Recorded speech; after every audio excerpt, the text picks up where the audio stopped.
Jesus entrou em agonia no Getsêmani, e seu suor tornou-se como gotas de sangue a escorrer pela terra. O único evangelista que relata o fato é um médico, Lucas, e o faz com a precisão de um clínico. O suar sangue, ou hematidrose, é um fenômeno raríssimo. É produzido em condições excepcionais. E para provocá-lo é necessário uma fraqueza física, acompanhada de um abatimento moral violento, causado por uma profunda emoção, por um grande medo. O terror, o susto, a angústia terrível de sentir-se carregando todos os pecados dos homens devem ter esmagado Jesus.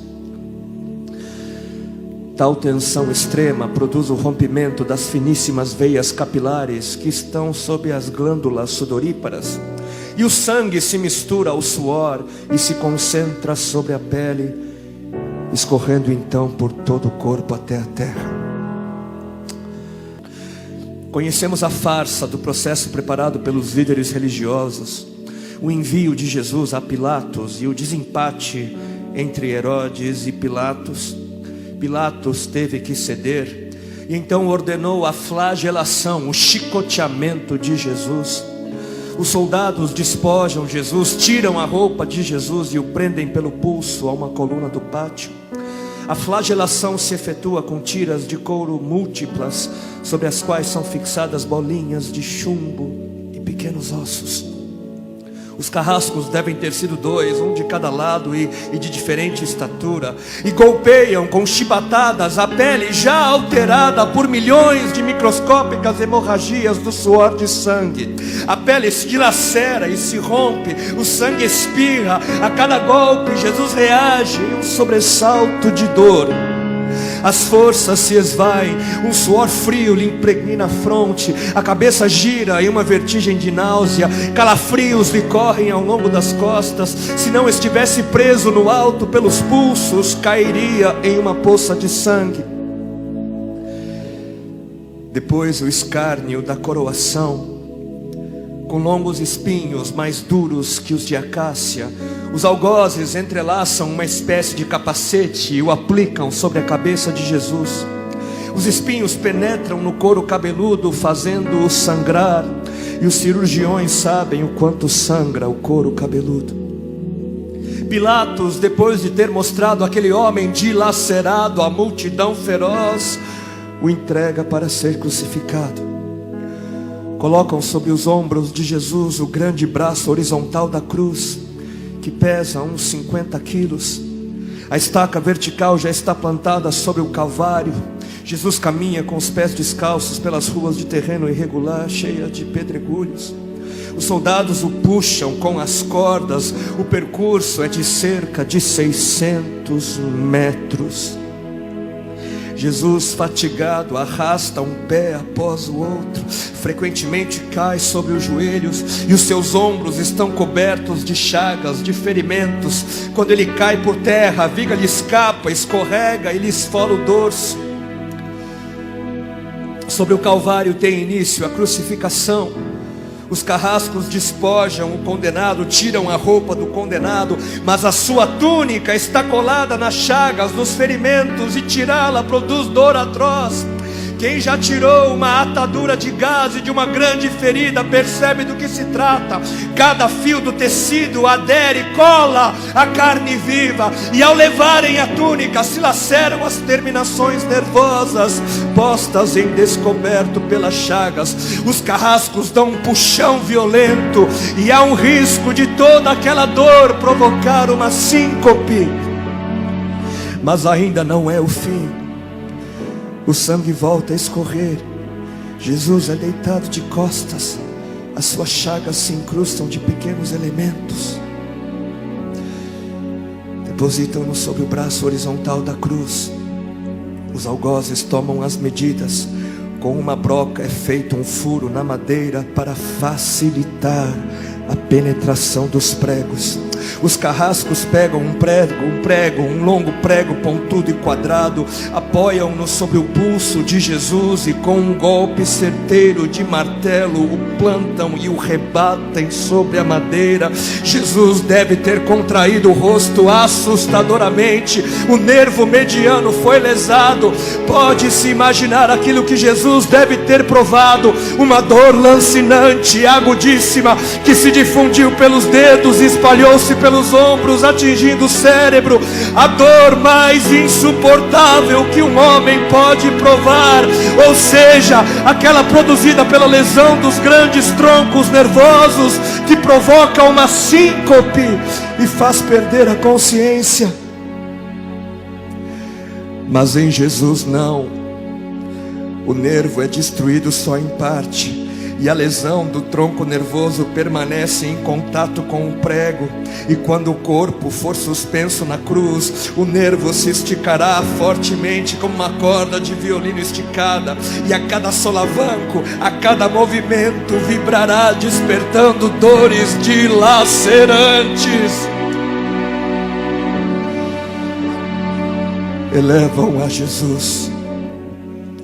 Os ombros da vítima esfregam dolorosamente sobre a madeira áspera. As pontas cortantes da grande coroa de espinhos penetram o crânio. A cabeça de Jesus inclina-se para a frente, uma vez que o diâmetro da coroa o impede de apoiar-se na madeira. Cada vez que o mártir levanta a cabeça, recomeçam pontadas agudas de dor. Pregam-lhe os pés.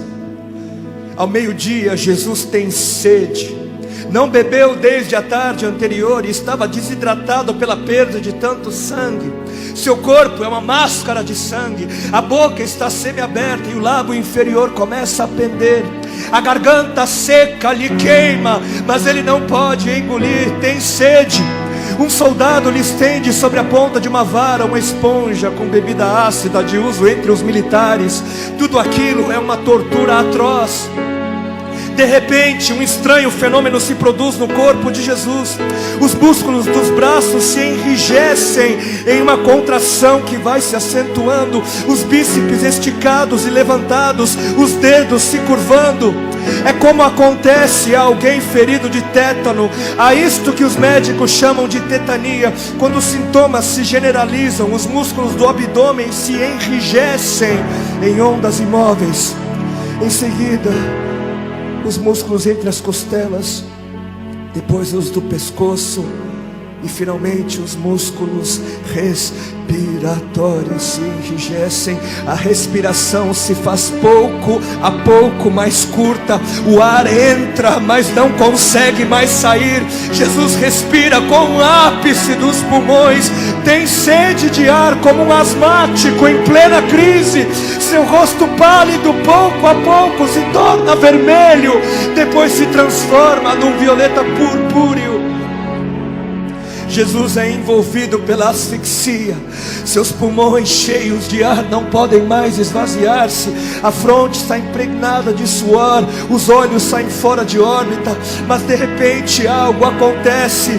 De repente algo acontece. Lentamente, com um esforço sobre-humano, Jesus toma um ponto de apoio sobre o prego dos pés. Ele esforça-se a pequenos golpes, se eleva, aliviando a tração dos braços.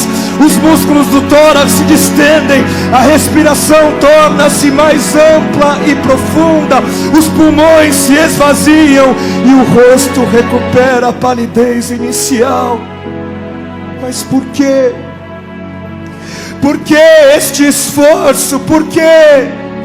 Porque Jesus quer bradar: Pai, perdoa-lhes porque não sabem o que fazem. E logo em seguida o corpo de Jesus começa a afrouxar-se de novo e a asfixia recomeça. Foram transmitidas 7 frases pronunciadas por ele na cruz, e cada vez que quer falar ele deverá elevar-se, tendo como apoio o prego dos pés. Inimaginável. atraídas pelo sangue que ainda escorre e pelo coagulado. Enxames de moscas unem ao redor do seu corpo, mas ele não pode enxotá-las. Pouco depois o céu escurece, o sol se esconde, de repente a temperatura diminui. Logo serão 3 da tarde, e depois de uma tortura que dura horas e horas, todas as suas dores, toda a sua sede, todas as cãibras, toda a asfixia, todo o latejar dos nervos medianos lhe arrancam um lamento. Deus meu, por que me desamparaste?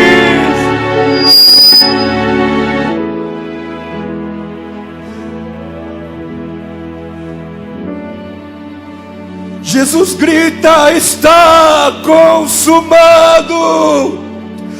E em seguida, num grande brado, diz: Pai, nas tuas mãos entrego meu espírito.